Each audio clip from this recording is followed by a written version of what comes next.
မင်္ဂလာပါရှင်အင်းဝါပါရှင်တို့အတွက်ဝိတ်အော်တိုငွေတွင်းနည်းလေးအကြောင်းပြောပြပေးပါမယ်ရှင်အင်းဝါ app ထဲကအကောက်ဆိုတဲ့နေရာလေးကိုနှိပ်ပေးပါပြီးတော့ငွေတွင်းရဆိုတဲ့နေရာလေးကိုစနှိပ်ပေးပါရှင်အဘန်အကောက်ဆိုတာလေးကိုနှိပ်ပြီးဝိတ်နဲ့လဲမဆိုရင်ဝိတ်လေးကိုရွေးပေးပါအကောက်နံပါတ်မှာဝိတ်အကောက်ဖွင့်ထားတဲ့ဖုန်းနံပါတ်အမှန်ကိုထည့်ပေးပါ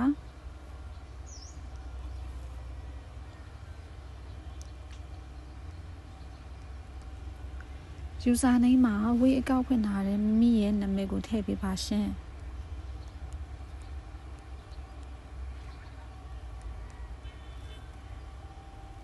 ပြီးတော့တစ်ချက်စေပေးပါရှင်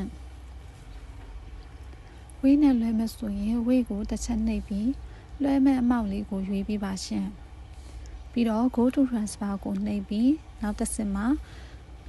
receipt account information ဆိုတဲ့နေရာမှာမိမိလွှဲရမယ့်အကောင့်လေးပေါ်လာပါလိမ့်မယ်အပေါ်ကအကောင့်ကတော့မိမိခုနကဖြည့်ထားတဲ့မိမိရဲ့ကိုယ်ပိုင်ဝေးအကောင့်လေးပဲဖြစ်ပါတယ်အဲ့ဒီနေရာမှာမိမိထည့်ထားတဲ့ဖုန်းနံပါတ်နဲ့နာမည်ကမှန်တစ်ချက်ပြန်စစ်လို့ရပါတယ်နော်လွှဲမဲ့ဖုန်းနံပါတ်လေးကိုတစ်ချက် copy ယူပေးပါ copy ယူပြီးတော့မိမိရဲ့ဝေးအကောင့်ကနေငွေလွှဲပေးပါရှင်လွှဲပြီးတော့လို့ရှိရင် I have completed the transfer လေးကိုတစ်ချက်နှိပ်ပြီးပြီးပါပြီဆိုတာလေးကိုနှိပ်ပြီးပါပန်းတင်းလို့ပေါ်နေလို့ရှိရင်မိမိအကောင့်ထဲငွေဝင်သေးဘူးเนาะ3မိနစ်လောက်ခဏစောင့်ပေးပါရှင်